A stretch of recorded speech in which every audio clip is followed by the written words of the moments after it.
And welcome to the SpartanMag.com VCast. Greenville, South Carolina. Jim Comparoni, Paul Konerdijk outside the, what's it called? Bon Secours Wellness? Bonzi Wells Arena. That's what Bonzi we're calling it. It's too complicated. I think it's called Bon Secours Wellness Arena. I don't know what that means, but pretty nice place. Nice, interesting new territory for Michigan State to be, as we've covered them over the years.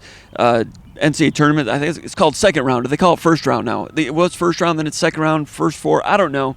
But you know, Michigan State's round first of 64. Round of 64. Michigan State playing Davidson. Big Ten 0-1 against the Atlantic 10 with Iowa going down today. Today at the arena, Foster Loyer met with media, had a lot of questions about Michigan State. You knew the questions were coming. He handled it well, said all the right things, said he was involved with scouting, as you would imagine. Didn't learn anything, but it's a nice kid that Michigan State people have been rooting for a long time. But tomorrow on Saturday, or on Friday, Michigan State fans could try to take him down and move on. Do you feel like he thinks that Michigan State people have been rooting for him for a long time? Well, I guarantee he doesn't. I guarantee you there's a lot of he left on good terms with Tom Izzo, with his teammates, but I got to tell you, just being a competitor and being the kind of kid he is, putting up with what he did on Twitter from people that want to, everyone's got to have one guy to blame. Sure. And Michigan State's point guard situation was terrible last year. Foster Loyer was not in a program that fit his skill set. And he took a lot on the chin, and there's got to be a whole lot of motivation for him. And Izzo tried to get out in front of that earlier this week, saying, "Hey, if you were one of the people that got after him on social media, I don't want you to be one of our fans." But that ship has already sailed.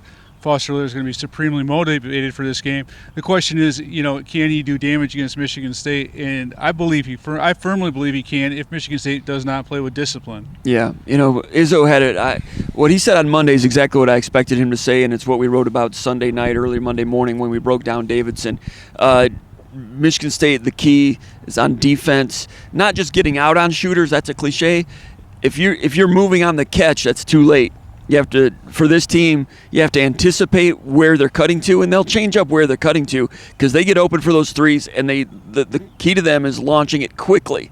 They're not really a team that individually creates their own shots. It's within the framework of the offense. They get you leaning one way. It's a catch and shoot. A lot of times it's Loyer. They have two or three other guys that can do it. Like Izzo said, in a game like this, that's where the my bads will kill you. Oh, my bad. I got caught by a screen there. My guy just hit a three on me. Michigan State's had 5 days to prepare. Usually they're pretty good at these type of system teams to be into the playbook and get out and try to prevent them from going off. I do think that over the course of the game, Michigan State has better athletes, good players, and through the course of the game, Michigan State will get better shots than Davidson. I mean, I can't put the exact numbers on it, but just theoretically, I'd say like Michigan State's probably going to be shooting like 52% shots tomorrow, and Davidson's going to be shooting 42% shots. But they still might make enough to win. But I think Michigan State will get better shots, still have to make them, obviously. But Michigan State will maneuver better, I think, and defense, know my bads. They should be in good shape. And I think mentally, from a focus point of view, I think Michigan State's in decent shape to carry out the defensive game plan. Yeah, I think the link that Michigan State has inside with Marcus Bingham is helpful as long as, like you talk about the my bads. This is a game where Marcus Bingham, there's no reason why he needs to leave his feet. He's got that length, and the one thing that I noticed watching Davidson on film is if you fall for the little head fakes, the shot fakes, you get burned. And if a guy like Gabe Brown falls for Foster Loyer, doing a head fake, or Jaden Akins or any one of those guys jumps into him while he's shooting a three, those are the kind of things that lose you these games. That's why, like you talked about, having all these days to prepare is big. But Marcus Bingham, if he's hunting block shots, that's when these Euro guys are going to get you. Now, if you play fundamentally sound defense, you're going to be good. And I've also got a feeling like watching the Dayton game that you sent me a link to, Michigan State should be able to run on these guys. And maybe some of them get back.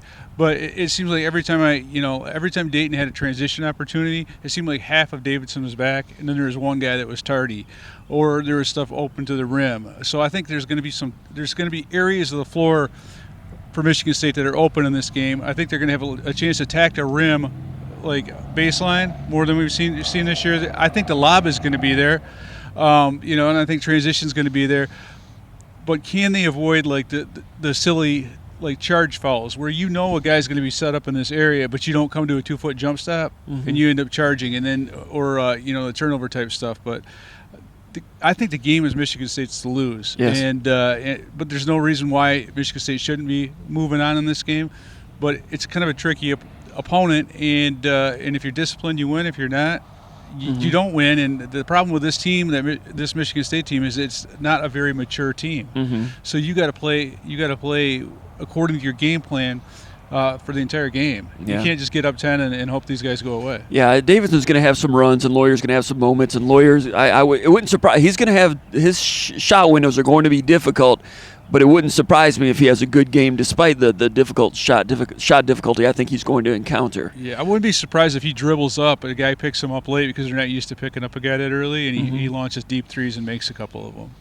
He'll make some, and Hoggard will be guarding him a lot, I would think. And at 6'4", Hoggard's guarded him a lot in practice, and those two have gone at each other in practice before. That's really an interesting game within the game right there. What do you think about Hoggard's chances coming off a real good weekend against, and how he capped it off Saturday against Purdue? I think Hoggard's got a really good chance to have a big game as long as he plays smart. That's one of the things I kept on thinking about watching the Dayton game. I'm thinking if AJ plays smart basketball and he doesn't try to force the issue, he's going to have a good game. But I can also see this being a game where it goes the other way, where he tries to force some things and it ends up hurting him. And then Michigan State's in a bad situation because we don't know really how much Tyson Walker can go. We know he's going to go, but how much can he go and at what percentage? And so AJ Hoggard cannot afford to force the issue, pick up offensive fouls, because I think that if he does play fundamentally sound 2-foot jump stop, he's going to be able to get that pass to a big that's going to crash the rim. And but if he tries to do it all himself, if he tries to do hero ball,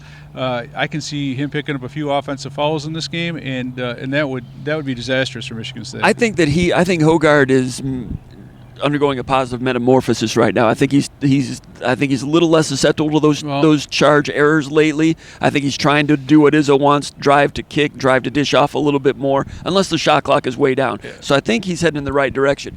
And against this team, you and I were talking about it on the way down here.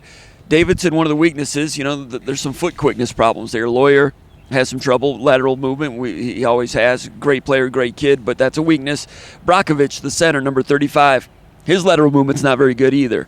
Player of the year in their conference. Excellent player with low post package, can face up and shoot three-pointers well. But lateral movement, not great. Ball screen defense, Brakovich struggles with that. You put Loyer and Brakovich together in a ball screen situation where Bingham's being guarded by Brakovich. Bingham goes up, sets a ball screen, it's 5-1 ball screen, and Brakovich has to get out and stop Hoggard, or Loyer's going to stop Hoggard and hedge help back and recover. I think ball screen defense could be a problem for Davidson, and if Michigan State can drive off of that, or just Michigan State's not a big one-on-one take someone off the dribble team, but like you said, this is a game in which that dribble drive, the help defense, and then you get the lob to Bingham, or like you mentioned earlier when we were off camera, Davidson goes for a lot of pump fakes. Yeah. They'll go for blocked shots. You can fake them out of their shoes. Fake, drive, draw, dish.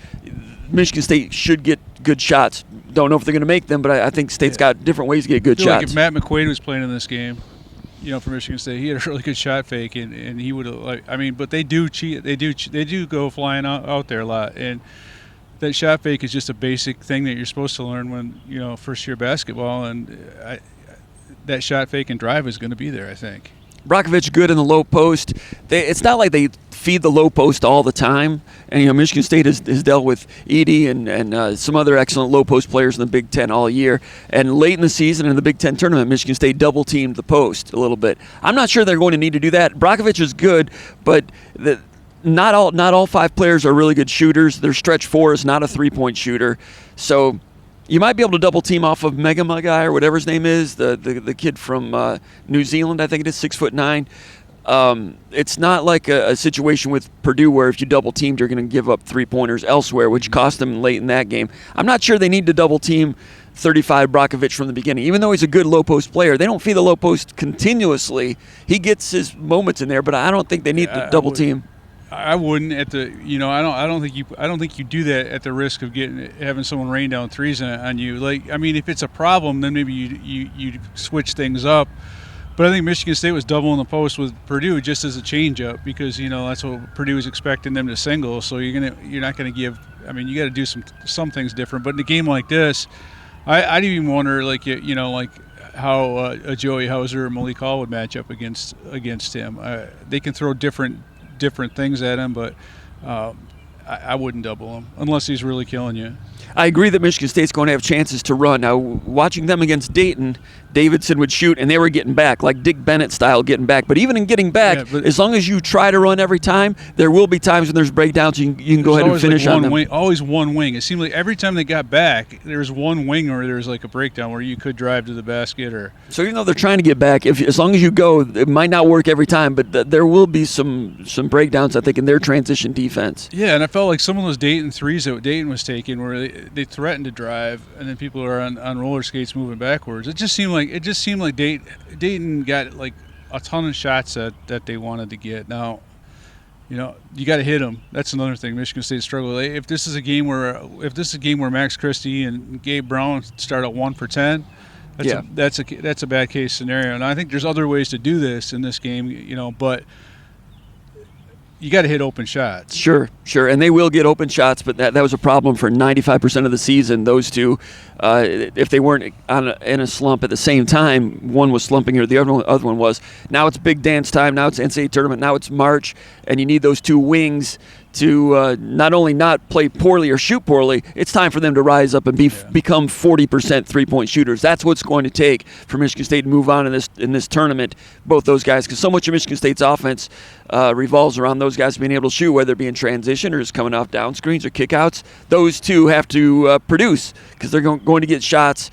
And against these guys, the defensive openings will be a little more open than they were against Purdue and Wisconsin. Got it. Time to make those shots. They'll go inside to Bingham also. 35, Brockovich, a good player, got in foul trouble in that game against Dayton. If you get 35 in foul trouble, their team changes drastically. Right. They've got some good frontline talent and skill, but there's a drop-off. When he goes to the bench, they go small. And the rim protection is not great. So Bingham getting the early touches, trying to get them in foul trouble, draw, dish. I expect Bingham to have at least 2 lob dunks in this game. Yeah. It's there for Michigan State. You can have more than that because he's got that 7'6" wingspan. You think about what he did against Wisconsin. There's a couple plays where he just threw it up there and got it. I'd like to see like other stuff work, but I think I wouldn't be surprised to see 4 lob dunks, not for just him, but for scattered around 4+. I can see Gabe Brown doing some baseline dunks, and we haven't seen that very often because of the way Davidson will help and Oversell to help and so forth. Absolutely. And just basic basketball. It's on Michigan State. Make shots, take care of the ball. That's what they've been trying to do for weeks and weeks and weeks. We'll see if they're ready to do it. Yeah, and the other thing, avoid turnovers, but just be smart. You don't have to do too much on defense. You just have to play defense as a team. Trust your teammates. Talk. That's something we talked about in the car on the way here. I felt like at the Big Ten tournament, even later in the season, that Michigan State was starting to talk more and more on defense, and that's got to happen again when you play any team that has motion and stuff like that. Mm-hmm. You've got to be able to communicate. I will say this about one last thing about Foster Loyer. I believe they give him a limited amount of things to do as a passer, but he's better passing in this system than he was at Michigan State. Even manipulating guys with his eyes, moving someone, and then getting the guy in the back door for a layup. Foster Loyer has matured as a basketball player. I think he's confident because this is a good system for him, and he's not doing more than he's capable of doing. And that's what he was at Michigan State. It was one of those deals where he was asked to do more than he was physically capable of doing. That's on Michigan State for the evaluation errors. He wasn't physically suited to play at Michigan State. He is at Davidson. It's a good fit for that system, I'm happy for him.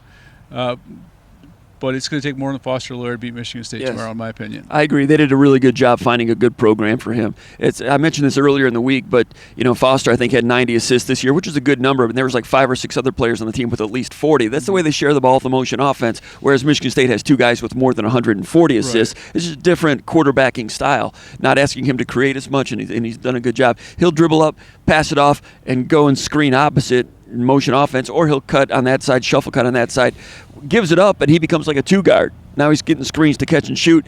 Ball gets back to him in a shot clock situation. Something he does differently that he never was able to do at Michigan State. He's got more freedom with these guys for obvious reasons. Like if you're 35 setting a screen, Loyer will get it and take that ball screen, and usually you get a ball screen right here. You're looking to attack on the other side of the ball screen and get downhill. He doesn't look to get downhill. He'll stop right now behind the screen and shoot the 3. And the guy guarding him has to go over the screen because nobody goes under a screen with Loyer because he'll stop right here. So even though you're going over that screen, he still can shoot behind that So it's an interesting thing that you don't see a lot of teams do. We will see what Michigan State does with Hoggard chasing him around that thing, how they can shut that thing off. Yeah, absolutely. All right, anything else, Paul? It's going to be fun NCAA tournament. Back at it. Going to see if Michigan State can win in advance. It's not going to be easy. Davidson's a good team. Regular season champion in the A-10. We saw A-10's conference champion, tournament championship team. Richmond do some damage. Davidson's going to be confident. Foster Loyer knows that Michigan State fast break system. He's going to tell, he's got his coaches and teammates all wired in on where to go in transition to stop that thing. Knowing where to go and getting it done, two different things. We'll see if Michigan State can pull it off and move on. For Paul Konendijk, Jim Comparoni, been watching the VCast from Greenville, South Carolina, SpartanMag.com.